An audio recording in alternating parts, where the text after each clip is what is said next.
is going on, everybody? Welcome in to the North End Podcast, episode 153.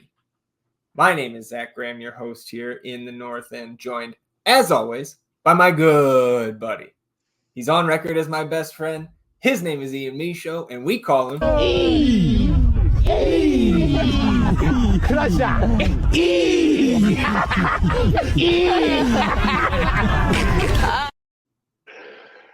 sitting here Sunday in Austin, Texas. You coming to us from a remote location somewhere in the state of New York. Watching separately last night. Back together again here today. Victorious 1-0 in Minnesota. How you feeling, my friend?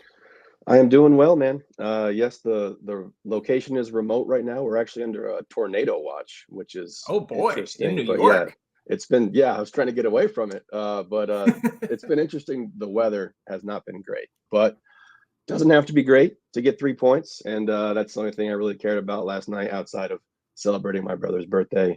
Happy birthday, Dalt, once more. Just looking forward to getting into it, man. You know, we always say we don't care how you get it done. Just get those 3 points, and that's how it goes. Yeah, last night's game was kind of the definition of that. So we'll get into that here in a moment. Also got some last business day to take care of. Little best keeper in the world. Some nonsense at the end, of course. And we're heading into a more regular schedule here, at least for a couple of weeks. So no match preview or any of that extra stuff here on the episode today. And before we jump into today's episode, just want to remind all of you to rate, review, and subscribe to the podcast wherever you get your podcasts. It helps us grow the show, as does hitting the subscribe button if you're watching on the YouTube. You can also hit the notification bell to know when a live stream pops up or a new episode goes live. And of course, on this episode, hit the like button, press that thumbs up, help us battle the YouTube algorithm overlords, which you can also do by leaving a comment and joining in on the discussion. Any and all of that you would do for us, we would love you for it. Wash yourselves clean in the waters of the North End. Coming into last night, no surprises on the injury report out of Wednesday's draw against LAFC. So, hour before the match yesterday, still feeling good, ready to see. Probably same old here, sans Valencia. And of course, no Valencia, suspended with the yellow card accumulation here, but another notable name missing. And that may be an understatement. No Sebastian Driussi in the 11. And then you look down to the substitutes. No Driussi at all.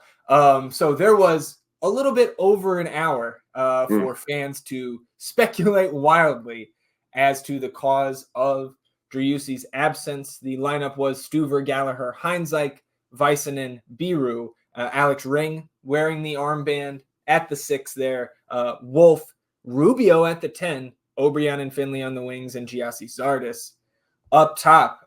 So with the guys out that we know we're not going to be present, and then without no Seba, for me, this is clearly the strongest lineup we could put out there, given the circumstances. But my heart, my feelings, my mood completely sank when I saw this lineup. I mean, how can it not? We've been asking for a change to the lineup for a little bit, but this was not what we were asking for. Yeah, dude. I mean, there's no other way to put it. Like right at the start of you get that news and just preparing for the worst, bracing for the absolute worst. Like we've seen this team just go backwards when 10 is not out there on the pitch. And I did not have a good feeling that we were going to even be able to get a point out of this situation, just given how limited we are. I mean, getting 3 points without Seva, Danny, Julio, like it's massive on the road. We were due, but it was not something that I was like, all right, I feel really great now.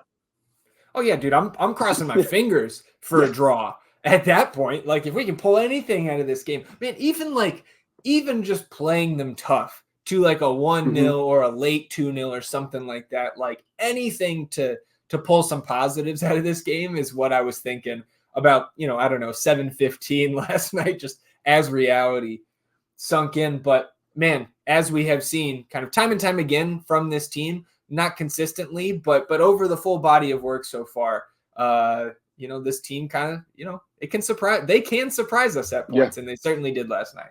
More often than not, they show that fight. They show that grit. I mean, I was fully bracing for, oh my God, we're about to experience the first half of the first game over again in a nightmare situation versus Minnesota. So like, that's where my head was at. But yeah, man, it's fun to cheer for this team. So surprised me indeed. Well, and obviously, for those who watch the match, and I imagine that is 100% of the people tuned into the North End right now, if you watch the match, you know that this is a long, winding road to the 3 points. But one thing I do want to highlight here off the rippy, 12th minute, we'll start here.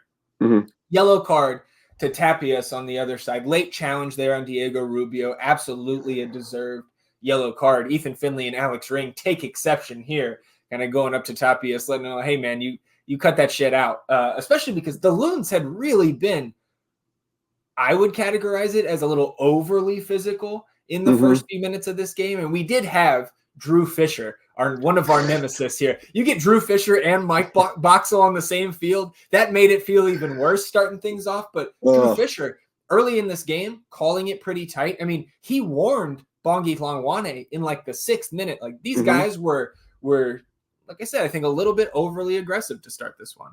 I definitely think it was part of their game plan to be really physical with us. And there's no way you can't pull a yellow on this foul. This is a dangerous, aggressive, hard foul. You hear the contact pick up on one of the field mics, and it was like, wow, like that was an actual hit. And then he kind of lingers there. And like usually in those situations, I feel like guys will like touch you on the back or they'll be like, are you okay? But it was kind of like menacing almost. And I think that was part of their game plan. Be intimidating, be physical with us, and try to get us out of whatever we were going to try to do with that lineup. It was certainly part of Kervin Arriaga's game plan. We'll talk about him as we go here. 14th minute, Austin, decent buildup here off of that free kick. Yerme Biru lobs a ball into the area towards Zardes, and it gets cleared back to the top of the box by our buddy Michael Boxell.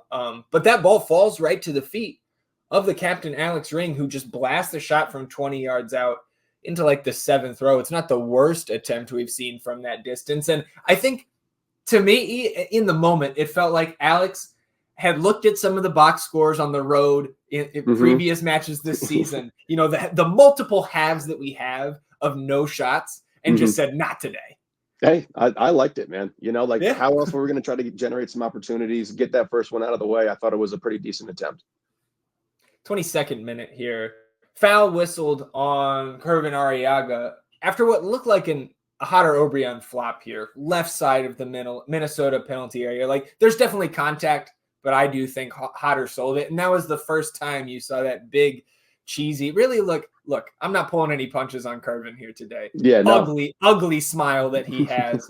And as we go throughout the match here, the fact that there was so much discipline handed out by Drew Fischer and his crew last night, and Kervin Arriaga doesn't walk away with at least a yellow here, it's incredible to me, especially after rewatching this morning. Because, like I was telling you a little bit earlier, rewatching this match without the nerves that I had last night, especially in the final half hour, it changed my perspective on a few things. And I was already annoyed with Arriaga last night, but it's incredible to me that he got away scot-free in this match. And obviously, very late on, we'll talk about him again.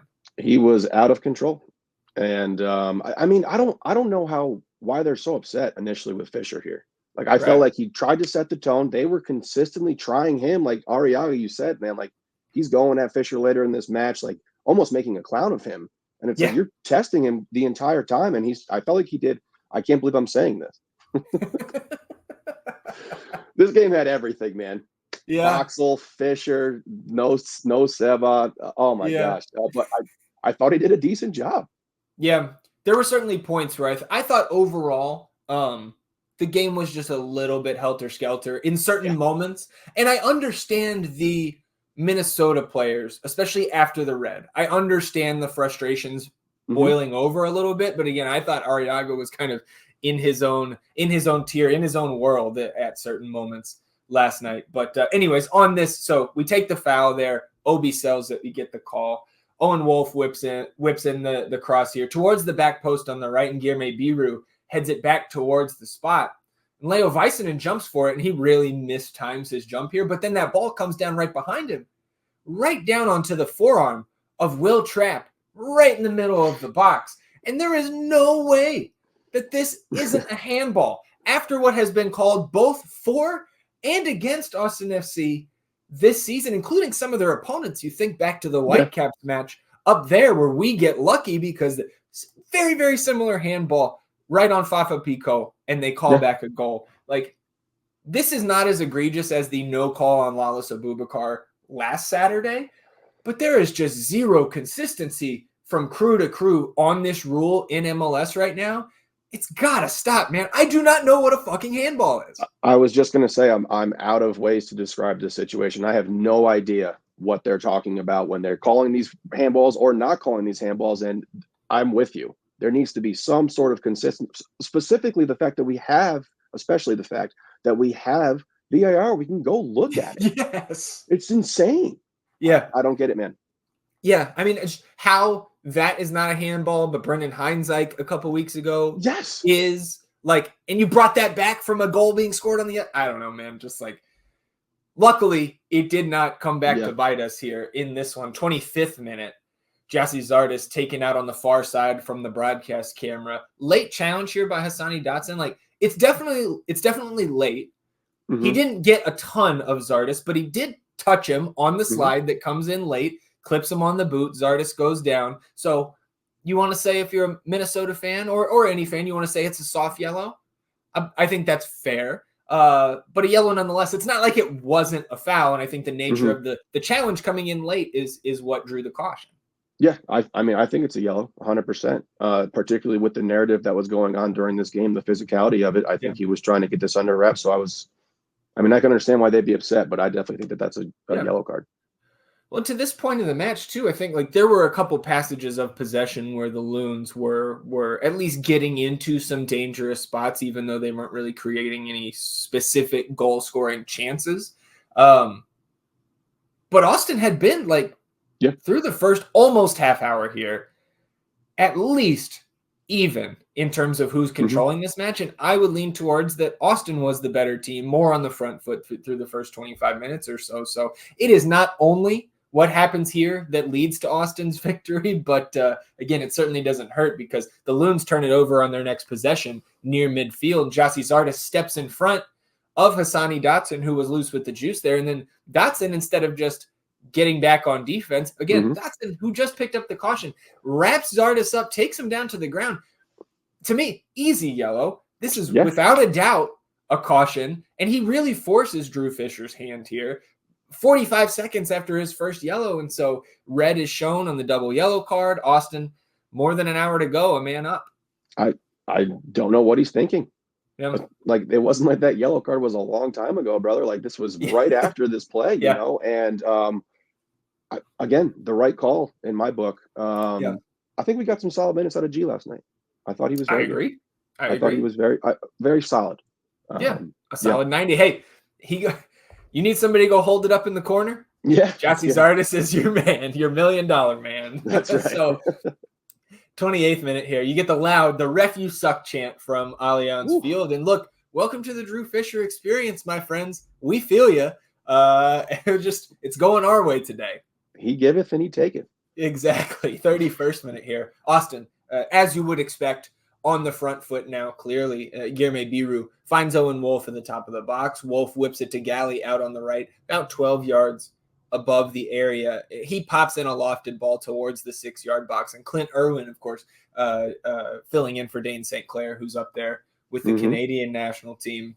He punches it away, but it falls right to Diego Rubio, who I thought showed some great composure in this moment to slot it home past an extended Irwin, right, who's off his line, but trying to make himself big in front of the ball there. And then you got two Loons defenders, including big-ass Boxall, attempting to cover that goal line. And Diego takes a second, takes a breath, finds the opening and slots it into the net for the lead. So almost an hour left here. Up 1-0, up a man, you're thinking we're going to get at least one more, right? Like I was saying, man, run it up now. Like, let's not sit back. And they don't sit back, at least initially, but second half it's way more nervous than it should ever be. I definitely did not think, oh, let's run it up now. That was not where I was at. But look, no St. Clair. I think St. Clair makes a better play on this ball. Sure. I thought that Irwin comes probably a bit too far out. I'm on record saying I like an aggressive keeper who really commands the box, but I think he's a little bit hesitant. I don't think he needs to come out here. And this is a horrible, horrible attempt at punching the ball away. Yeah. So you get the gift, and then you got to go ahead and slot that home. And Diego does very well with it, takes his time, picks his spot, and it's a little more savory when it's Boxall right there on the line getting scored on. Dropping down to the ground, exasperated. Yeah, Yeah. I'd love to see that. I think maybe from Irwin there, right? Like, if you're going to come out to try to catch it, I don't know. I'm not complaining, but I don't know if this man like has no bones in his hand or like what kind of.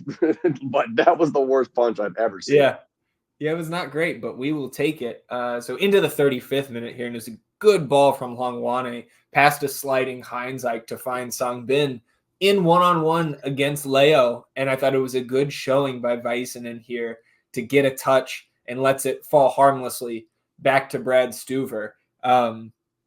What was the stats on blocks last night? We had at least we blocked 5 of the 12 Minnesota shots, and Leo had 2 of them. Nice. And like that's something that I look at or look for almost on the stat sheet after these games, because I know it's a part of what we do. It's not pretty football. Like, it's not like you're not there for the entertainment of it, but like, man, those are big plays for us. And I thought Leo looked much better to me last night. I thought he was, because I feel like I've been pretty critical of him. I was going to bring it up. Rightfully so. I don't think that I was wrong in those takes, but I thought that he looked much better, much more confident last night. I was going to say, Go ahead.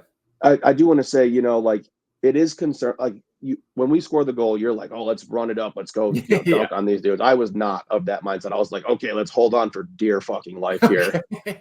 And like it is concerning that the majority of their in our red zone touches and then attempts do come after they're down a man. So I do want to get that out of the way, because that is something I don't think we should gloss over. Yeah. No, and we certainly won't here, especially in the second half. But yeah, I just wanted to bring up, I think over the last 3 games, Leo has been above average. I think he has been, at least for the bar that he set for himself, which again was too low for what we need out of him on this team, because I think both of us still under the impression, right? That the team expects him to kind of be CB1 out there. And I think, again, he's not an all-star after the last week of play, right? But I think he has been much better than anything we saw in a fairly small sample, prior to this past stretch of games without Julio. Totally agree. So just wanted to give him a couple flowers there. And we have to see that same Leo at that level or even better the rest of the way. It's a welcome sight if he's trending this direction for sure. Yeah. Okay. Here comes Arriaga in the notes again, right before half here. 45th minute. Arriaga, 2-hand shove Zardes. Yep. Foul is called. And then he just has an absolute tantrum, like picks the ball up, lays it behind him, looks, gives that goofy ass smile, laughing in Drew Fischer's face. And it's just like, look, man, I know that soccer is so much different from what you and I are used to with basketball officials, where you can't say dick to a basketball official. Nope. But like the guy laughing in your face multiple times after just a blatant 2-hand shove, I cannot believe a card didn't come out here. Because again, I think something like this is worthy of a yellow card after the half that has just been played, especially the way this guy has been playing it. And if he's on a yellow, then maybe he doesn't do the absolute bullshit he does at the very end of the game. Yes, I totally agree. And it's not like the yellow stopped coming in the second half. Right. It wasn't like he just got scared with them. Yeah. Right. Well, and then here it comes our way, because 49th minute coming out of the half, the first thing that Hader Obrian does is take out DJ Taylor from behind down that right side, and he gets a yellow, I think very deservedly here. Again, to your point, like the way it's been called, guys have to adjust to it. And I think Minnesota didn't do a good job of adjusting in the first half. And then especially these wingers, man, to start the second half, we're struggling with it as well.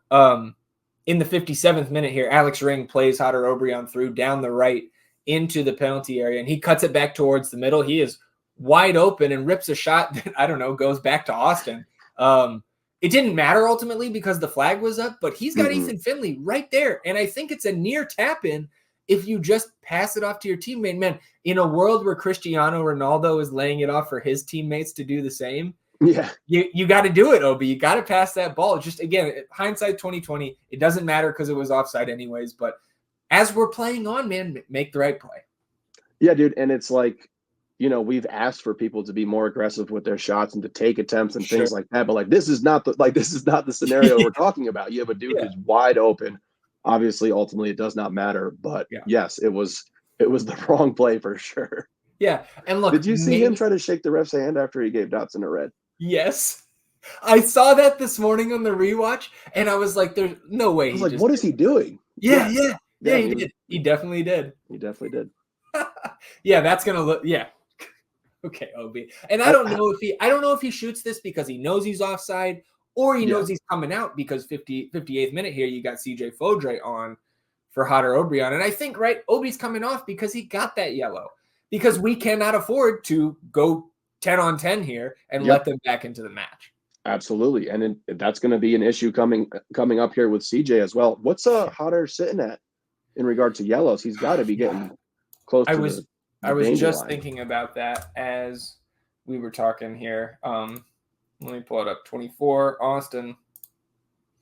And I think his foul was a yellow for sure. I don't think it was worse than the first Dotson yellow, but I think it was a yellow. Yeah, no complaints for me on that call. Hodder's on 4, but it depends. So like he's already had a good behavior bonus. So in the count, he's on 3. Okay. Which, by the way, one thing we did not realize on Thursday's episode is that Driussi was on caution last night, so he will be on accumulation caution again at Sporting KC next Saturday.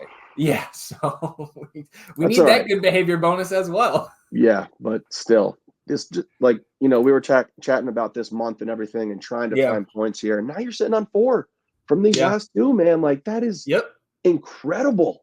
Yeah. Incredible. Yeah. It's all relative, right? Yes. The way we thought about this, the way we were approaching this stretch before these last 2 games, dude, after getting ran by RSL, I'm with you, bro. And then looking completely toothless against Colorado. Yes. And then this was the SKC match game here coming up is the game we were like, yes, this is the target zone. If you get 7 points from this month, dude. Yeah. Like, come on. Yeah. No, it'd be huge. Yeah. But so CJ comes in here, right? You also get Caden Clark, Franco Fragapane on for DJ Taylor and Bongi Hlongwane. And the first thing CJ does when he's involved in any sort of play is shove Caden Clark in the back and pick up a yellow. And look, man, we love CJ. Like, we are huge CJ fans.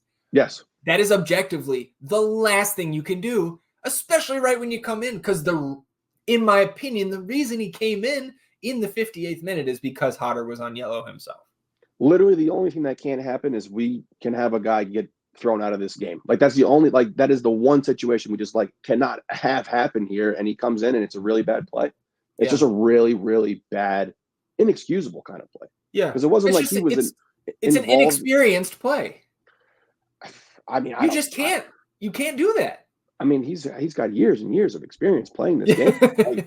I'm just and it wasn't even he was not part of the animosity of the match because he wasn't on there. The physicality, I can understand if he had taken exception to something Clark had done earlier, but it's just reckless, and he just put us in a really tight spot. Yep. 62nd minute here. Loons get loose after a ball over the top, finds Sangbin. He lays it off for Franco Fragapane, but I think here Austin FC as a team in good position, and Fragapane sends the shot harmlessly into the side netting. And again, this is really on the rewatch this morning for me. This is the first inkling of Austin somewhat losing control of this match, being up a man. It fluctuates a little bit here, but really, I mean, last 15, 20 minutes is almost all Minnesota. Yeah. I mean, I want to give credit to their coaching staff because they made the decision. It's like, hey, man, it doesn't matter if we lose 5-0 or 1-0. Let's go for it. This is potential 3 points at home, a team that obviously in Austin you can score on and not necessarily have to worry about getting scored on, particularly on the road here. So I do want to tip my hat to them. I feel like that was the right adjustment for the game script. But again, we've seen time in and time out, time and time again, that like it just, you can make the right call. It doesn't necessarily translate onto the field to a win. And it was just good to be on the other side of that.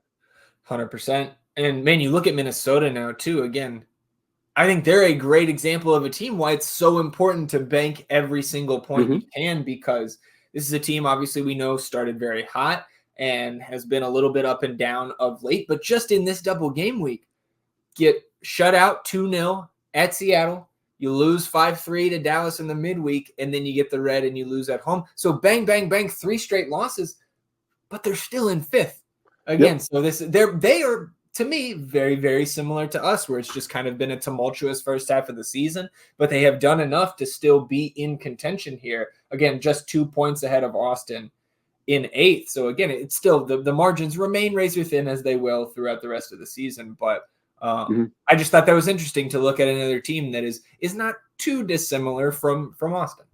Yep. I mean, you can find them all over the map in MLS. Sure. You know, outside of the top 3 teams in the Western Conference, it's basically all these teams that are just very similar, have glaring weaknesses, have found ways to win, have found ways to get points on the road, who have been fortunate in some games. But now you even look down to like Dallas, who's super hot. They're coming up. Like, it's just going to be this tight race till the end here.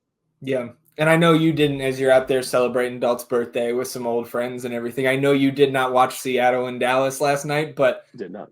Oh my God, was it a glorious collapse from Dallas? Up 2-0 on the road at Seattle. They haven't won in Seattle in over a decade, if I recall correctly. They give up 3 in the last 15 minutes to lose 3-2. Well, I look forward to watching that. Yeah. Standings wise, we probably could have done with a draw there, but if one team is going to get their heart broken in that one, I'm glad it was our rivals to the north. So jumping back in here, 71st minute. I mean, Drew Fischer's crew just continuing to struggle a little bit with some of this consistency, especially in the second half. Now they're catching the ire of the Austin players. And I think some of that may be a little bit misplaced, because now I think Austin getting frustrated that we can't hold on to the ball and we're a man up, but we are the team that is really sitting back and is absorbing a lot of this pressure. But the last couple sequences here, I thought that Fischer kind of let some fouls go that were fouls, very much fouls in the first half. And then also in this particular instance, he gives a corner and it just looks like Rosales just blasted this one out of bounds, and that multiple Austin players arguing their case as such. But on this corner, Biru wants a review for getting slapped in the face by guess fucking who, Kervin Arriaga. And if you look, they only show one replay from the wide view, but you can clearly see Kervin Arriaga reach up, and it's not he doesn't just fucking bitch slap him, but he reaches up and pops him right in the cheek, and that's at least a yellow. It's at least if not more. And the fact that we have, like you said earlier, we have VAR. Yeah. Fuck this guy, man. This guy, again, I know I've said it 18 times already. The fact he got out of there with no discipline is fucking ridiculous. Yeah. It's ridiculous. He was the one who escaped it all, because he was asking for it. He was like, you don't doing these things unless you're purposefully asking for some sort of punishment. Yeah, it's ridiculous, man. I don't understand. 82nd minute. And again, Austin at this point really just trying to hold on. And like I said earlier, it felt so much worse in the moment than on the rewatch. Because the more I listen to how Coach described everything in the post match, and then again watching the second half this morning without the nerves of just knowing that we're going to win this match on the rewatch. I think there was more that we don't have the ability to hold on to the ball because of the lack of talent out there, and the game script mixed in with we're sitting back and absorbing some pressure because we are up a man. So I'm not absolving this team of the way it looked, because again, it was not pretty. And as fans, ultimately, as we don't care, right? We say that we don't care how you get it done, but it is just concerning that, again, and it highlights what we've known about this team, that we just are at a talent deficit, especially when you're missing Driussi and Pereira and Cascante and Valencia, because even if all four of those guys aren't necessarily our favorite players or our four best players, that entire group, it's just such slim pickings right now, man. Like, dude, we had 5 field players on the bench last night. One of them is an attacking player in CJ, and we end up subbing his ass off here after this. Like, as far as the game's, it's tough. Yeah, when there's no 10 man and no Danny, that just limits us so much in being able to control the ball. Yeah, like you just so can't. much. You just can't. No, I know. I keep cracking this not very good joke to people about watching the Euros and watch teams string together 9 passes and advance the ball up the field and have a great through ball leading to a goal. And it's like, damn, I have not been able to watch that very often. But yeah, man, no 10. I don't know what else. Like, I don't think there's a great in-depth analysis as to why it continues to happen outside of we're not that good. When he's not there, we're much worse. Yeah, for sure. Yeah. Well, so still here in the 82nd, Rosales gets some space on the left side of the 18. But again, I think on the rewatch, I'm giving the Austin defenders, really as a team, credit for being in good position, because Rosales decides that the best chance is to try to catch Stuver napping at the near post, aims for that top corner and blasts the shot. But Stuver he's there, snags it with 2 hands, no problem. And that's the only shot on target of the game. So LAFC home, Minnesota on the road, no Driussi, no the group we've talked about. Correct. 2 shots on target. That's pretty fucking good, man. Credit to the team defending that took place this week. I think the shape of the defense, particularly when we find these opposing offenses in our danger zone, has been great. Like, we're not too sucked in, but we're still compact and we're able to get these deflections. Guys are marked, but you're still kind of having a zone mentality. Like, I feel like the shape of the defense has been particularly nice. And like, you can see the results of it. Like you said, 2 shots on goal. Like, that's impressive. Yeah. Over 180 minutes against those 2 teams that were coming in both in the top 4 of the conference. Absolutely. It's a good defensive showing by a shorthanded squad. And so off that goal kick, there's a collision between Caden Clark and CJ Fodre, and then CJ's heel kind of catches Trap just right in the bingle, and he goes down too. So we got 3 guys down. And I think I'm not sure who got the worst of it, because CJ himself does look a little bit hobbled after that. Watching it live, I was confused why the foul went against CJ. You watch it on the slow-mo replay. I get it. I think it was a good call after the fact, but not great for Fodre because, again, little hobbled. 85th minute, Loons get out on the run. Good move by Rosales here to open up space in the midfield. He hits it ahead to Clark, who finds Sangbin cutting in behind, and luckily he puts it into the stands. I think Sangbin was probably their most dangerous attacking player last night in terms of getting any sort of chances in the Austin area. And then, like we've seen from some of our guys before, right? Sometimes you only get a handful of those chances to put a ball on net, and he just couldn't. And we'll take that, right? Like, part of that is the defensive positioning. Part of that is the success you have on defense, frustrating the other team. And Sangbin was definitely frustrated last night. Yep. And some of it is just good fortune, and I think that you have in your notes the second attempt he gets up here, right? I believe that's coming. I believe that's coming shortly. Yeah. Okay, good. Because I need to ask you about that one. But yes, he was definitely their most dangerous player last night. Yeah. On the 86th, you get Hector Jimenez in for Finley and Jean Kolmanich in for CJ. And again, CJ walking off, not looking like he's feeling the best. And he's got some dirt on his jersey. Like, he got beat up a little bit. So I imagine there's a little bit of an injury thing there and why he's coming off. But I think also he's on a yellow, and like, let's just not fuck with it. And so you bring your 2 fullback subs in as the winger subs. And man, at that point, I don't hate that at all. We're not asking for those guys to go score the ball at this point. And look, man, it's an adjustment that we have made where we've gone to the 5 back before and brought Hedges in. It's still a defensive structure. It's still a very defensive minded unit. You're also incredibly limited what you could actually bring on in this situation. Yeah. But it was something definitely to be like, okay, boys, let's park this bus. Let's shut this thing down and let's just get out of here with these 3 points. And I thought it was a good call. 90th minute here. Austin taking it to the corner as much as they possibly can. They've got a corner here, so a little short corner, trying to drain the clock. Biru and Zardes standing right there next to Wolf. And on this play, Biru goes down, and he kind of falls into Boxel bumps Biru. He takes the contact, tries to sell it. He falls into Zardes. He falls down. Both of our guys just scream bloody murder. And there's a field mic right there too. So it's like the way both of these guys screamed, you would think they have 2 broken legs each. So like I was honestly a little bit annoyed by that. Not as annoyed as Kervin Arriaga. He definitely agrees with me there.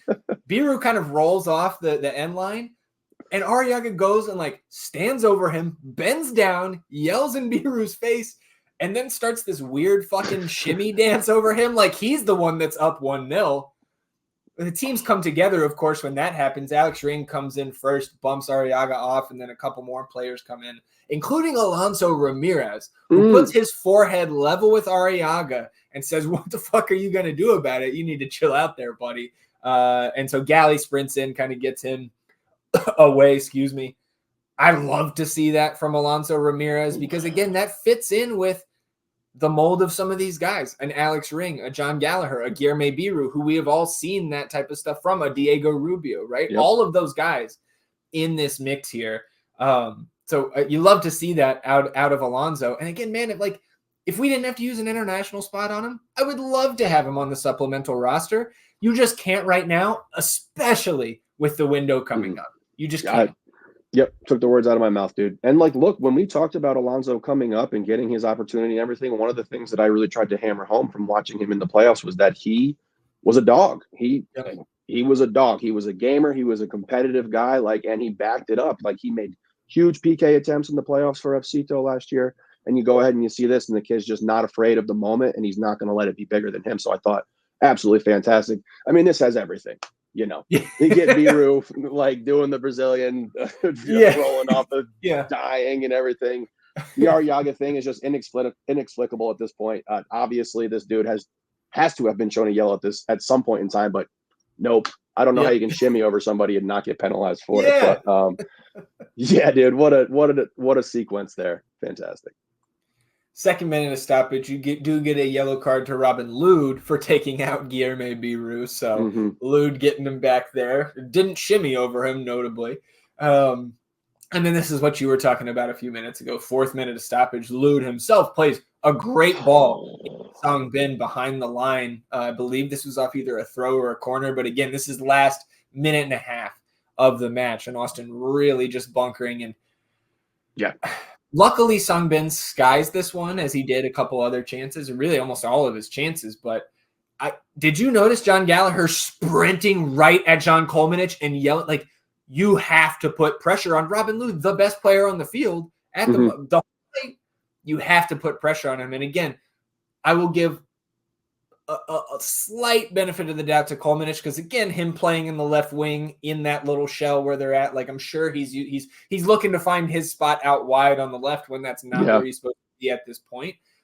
But also, you got to be locked in at this point. You know what you're supposed to do when you're coming in there, and you can't lose your head in a spot like that. So on this play, we get very lucky that Song Bin doesn't put a better shot on net because fantastic pass by Lod.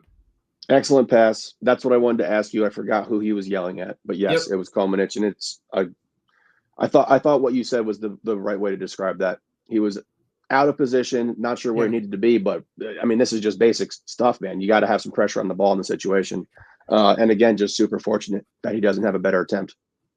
Yeah, he he reacted a little bit late. I watched it twice or 2 or 3 times here this morning. Ultimately, you get out of there with the clean sheet. The 6 on the season, tied for 3rd in the league, 3 points coming home back to Austin, where, again, I know we predicted wins, but if we knew that number 10 wasn't playing, we're not predicting wins, right? Yeah, no, I'd have to go back to the old draw. Loophole. The draw loophole. The loophole.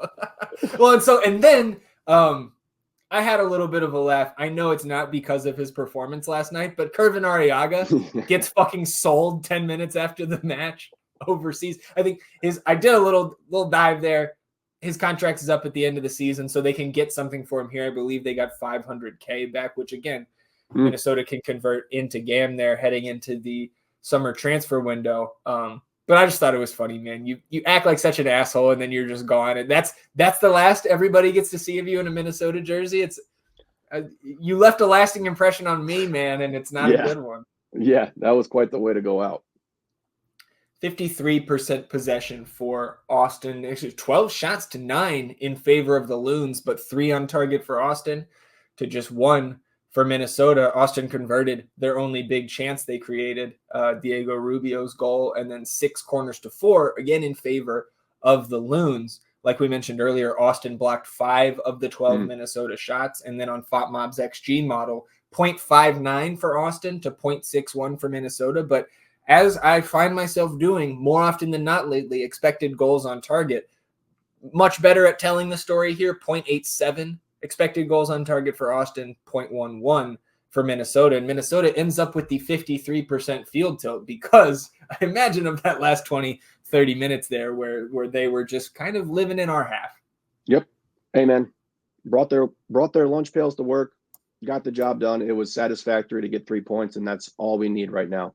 Just keep banking these points, get yourself to that opportunity when Bukhari and Dessler are here, and let's do it, man. Like, I'm just proud of this team. It's not pretty. I don't think it's ever going to be pretty. So at least until the window. Yep. So I'm totally fine with that. It is what it is right now, and these 3 points are absolutely massive. And like I talked about earlier, potentially walking out of this month with 7 points is just it. I couldn't have even comprehended it like at the start of the month the way we looked. Yep. I'm with you. First win since May 19th. Yep. So it's been over a month since we celebrated a victory. Ends that 5-match winless streak. Coach Wolf, after the match, saying the red card obviously accentuates things, but there was a real onus that we had about us in the start of the game. Now, I personally agree with that. I thought Austin, again, looking back on the 25 minutes before that red card, we had a little bit more bite than I expected us to before the match. And then back to coach, he said, we deserved the goal. We took the goal, of course. I always want more goals, and we should do more to create better chances. But we also limited them to 1 shot on goal, just as we did against LAFC. So 6 shutouts this year, 3 points on the road. And again, we just stay humble, stay hungry, keep moving, and don't panic. So any other thoughts for you on this one? I think it's appropriate to take a look at the table here, but anything else you have on this win at Minnesota? 2 years in a row we win at Minnesota, and now just like our little brothers to the southeast down in Houston, Austin has beat Minnesota United first, last, and most. That feels good no matter who you're playing. That does feel good. No, nothing outside of great 3 points. Let's do it. Keep it rolling. All right, so just taking a look at the table here before we move on to last business day, get down to that Western Conference. Austin FC sitting in 8th here today on Sunday, 27 points, tied on points with Portland and Houston, those 2 teams above Austin on goal differential tiebreaker. Again, first tiebreaker is total wins, all 3 of those points sitting on 7. You've got a Vancouver team in 9th, 2 games in hand on Austin, and then 7th place Houston also has 1 game in hand. So again, all things are not equal here. But if you take a look at that points per game pace, Austin FC on pace for, I believe, 45.9 points. And again, we talk about 45 points being that playoff line. So 4 matches now until the summer window opens, 5 total until the Leagues Cup break. You don't have to do a ton between now and then to really stay at least in touch with that type of pace if you are counting on, again, and I think it feels okay to count on a little bit better form once we get some of those new players in here, just boosting that talent floor. But also, like you mentioned, we'll preview Sporting KC in the midweek, but they are atrocious right now. I want to say they're like 1-11-2 or something in their last 14 matches. Like you said, it's an opportunity next week to go and get a result on the road, whether 1 or 3. I mean, I'm expecting a result. from that Yeah, game. I agree. I am absolutely expecting a result from that game. I mean, you look at this table, and we have the outliers, the 3 at the top, and then we have the outliers, the 3 at some the bottom there. separation. And then everything else is just in this little clusterfuck that's going to continuously fluctuate until we get to the point where like teams start getting cut out. But I mean, I don't see how you can't be thrilled with the 3 points that we just banked here and with the opportunity coming up at SKC with where we're sitting. Yeah, I agree. And you look back at the the expansion darlings from last year, St. Louis, kind of in the mud down there, 1 point per game through 19. So we can move on here. Again, fantastic 3 points. Anytime we get to see that locker room picture after a road, it was a good night. So only the second time this year, but we will absolutely take it. Before we get to last business day here, let's check in on the best keeper in the world. Damian Loss and Louisville City actually had a midweek matchy that we did not talk about on Thursday. So double best keeper in the world here today. And to be honest, man, that Wednesday match, a little bit better than what we saw out of Louisville last night. So they were taking on Pittsburgh, the Riverhounds there. So Jackson Valty, EJ Johnson, right? We've got the FCTO reunion once again. This one was in Pittsburgh, and Louisville comes out on top 1-0, another clean sheet for Damian and Louisville in this one. Damian on FOTMOB was man of the match, saved the only 2 balls that came his way in that full 90. And then on the weekend, 5-2 loss against Rhode Island. And we had our buddy Trevor Allison give us a little bit of a summary from last night. He said, Louisville outshot Rhode Island 29-11. Again, the 5-2 loss at home. Yeah. First Rhode Island goal was a rocket from about 20 yards out that hit off the inside of the post. Nobody closed out to the shooter, and Damian didn't have a chance. Second goal in first half stoppage time, Damian got 5 hold from a severe angle after a defender was beat one-on-one. I think he should do better, but I'm not a keeper expert. Third was on a sort of slow breakaway where he came out late and got chipped. Looked pretty silly for all of Louisville City. The fourth goal was another one behind the defense that I think Damian played well, but the shot was placed in the right spot. Goal 5 was in the 6th minute of second half stoppage. Nice through ball that was poorly defended. Overall, a wild mess, 5-2 Rhode Island, but Louisville City had 2.74 XG to Rhode Island's 1.49. So, tough one there that Louisville remains at the top of the Supporters Shield standings in USL. That's a wild game. I don't know if the audio changes for anybody here, but we've lost connection with the headphones. Yeah, it did a little bit louder, but we can fix that in post. So let's get into last business day here because we knew FCTO had a tall task ahead of them going out to take on North Texas SC, one of, if not the hottest team in the Western Conference in MLS Next Pro. And this one kicking off just 15 minutes after the first team, which was not great. But luckily, the game did get moved to YouTube, so I was able to rewatch here this morning. In the lineup, a couple takeaways. We did get the return of Antonio Gomez on that back line, so we love to see that. That is a huge addition for this FCTO side. Obviously that can push a guy like Sheikh Touré back out to his fullback slot. And we saw a new signee, Diego Abarca. Again, I still don't know if I'm pronouncing that correctly, but he comes in and he looked fine. Like I don't know if I'm just being like, I don't know if I'm being a little bit too, again, looking through those Verde tinted lenses. I think at worst, this guy is a body. And at best, again, I think he's going to be a weapon in the midfield. Certainly gives us a lot more talented depth there. Outside of course, those young academy guys that we have kind of waiting in the wings still at this point. 3-3 is the final here. Sebastian Pignot scores the first, kind of gets out behind the line, nice through ball played into him, and then kind of touches it around the keeper, slots it home. And then Tony Gomez off a short corner. So, we know FCito on those set pieces, even though Coach Grubb with the first team, still finding some success there. And Tony Gomez heads it home, kind of almost unmarked there, but it was a nice finish by him, I believe, his first professional goal. Yeah, we like that. North Texas does pick up goals in the 60th and 79th to take a 3-2 lead. And then in the 89th, I thought they could have maybe given Bobasi credit for this goal, ultimately an own goal. Both the Austin goal, the third goal they conceded, was a mishap at the back, and so is this here by North Texas. And I will also note, it's just so weird to me still as a Rangers fan to watch these games take place in the old ballpark there up in Arlington.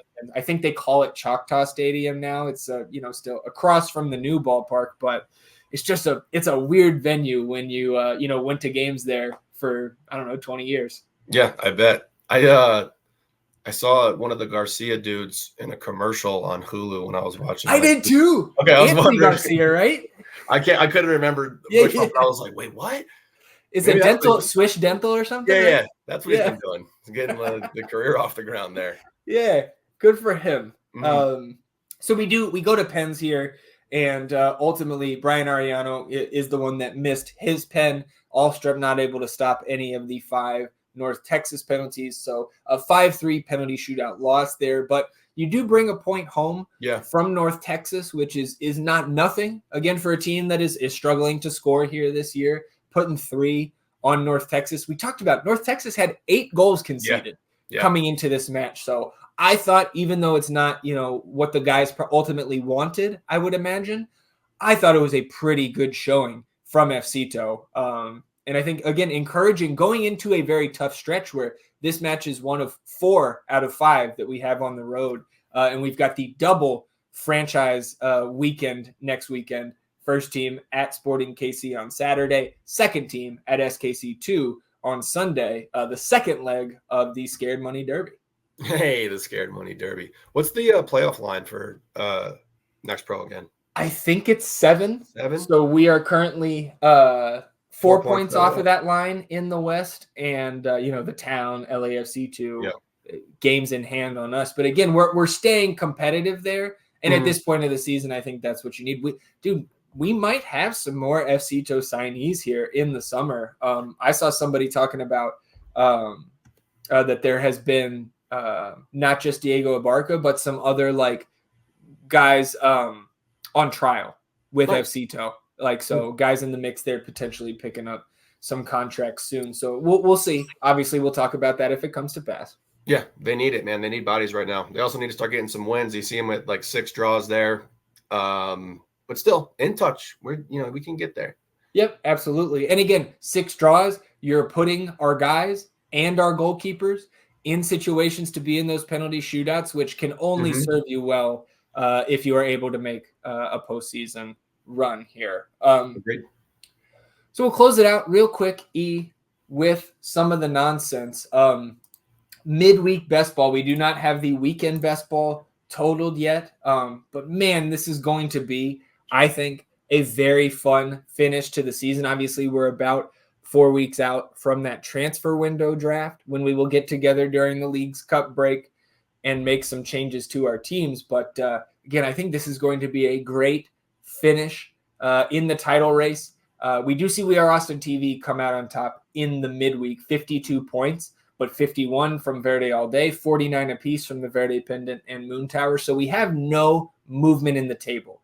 Verde Pendant out front, 4-point lead over Moon Tower, who Moon Tower has a 12-point gap between them and We Are Austin TV there in third. So again, going to be a great title race. I just don't think, we're just not going to be in it. 38 points out of the North End, still over 100 behind those top 3. But I do take solace in the fact that we still got a nice little 49-point buffer on Texas Ring of Fire there in the spoon race. We just no spoon for us. Yeah, no, we don't want to finish last. Yeah, so we'll talk about this weekend's results in the midweek episode, but we do not have to wait till the midweek to talk about the betting results, because as I'm kind of decompressing after the stress of last night's second half, watching some of these betting results roll in, E, and one of I believe our second best. Actually, no, this is going to slot in as our third best week of the season, but plus 7.25 units. We get Portland plus 115 at home. We get Austin and Minnesota under 2.5 on the total. That was plus 135. We get goals from Hugo Kuipers plus 275. Gabriel Peck plus 300. Mateusz Bogusz plus 145. Petar Musa plus 330. And Cabecita plus 175. And man, Dallas up 2-0 late on. We had Dallas under draw no bet at plus 450. It could have been our biggest week if they held on. But I'm not complaining. That gets us back into the black on the season. Plus 4.38 units now here through 20 weeks. Pretty damn good compared to where we were at last year. Quite the turnaround. Yeah. Yeah. So we will take that and run. And I think that does it for us here on episode 153 of the North End podcast. Anything else for you before we get out of here? Shout out to the fans who went to Minnesota, man. Oh yeah, absolutely. Y'all are so cool, man. It's awesome. It's crazy. Did you hear when some little girl or someone got picked up on the microphone? She's just screaming, "Fuck you, Austin." No, I didn't. It ran for she'd said it 12 times consecutively. And I just damn, they didn't cut that. But yeah, so shout out to our fans because I know they got under their skin. I heard it. Yeah, man. Now I'm thinking do I just tune that stuff out now? It's the only thing I hear. Right. Okay. Well, that does it for us. We appreciate you tuning in, sticking with us in episode 153 of the North End podcast. We are back on Wednesday previewing Austin FC's match on the road at Sporting KC, previewing FCito's matchup at Sporting KC 2. Of course, the nonsense, talking about everything else that happens in the Austin FC universe between now and then. Enjoy the beginning of your week, everybody. We will do the same, and we'll see you back here on Wednesday for another episode of the North End podcast. Until then, he's E, and I'm Zach. Vamos Austin FC, everybody. Goodbye.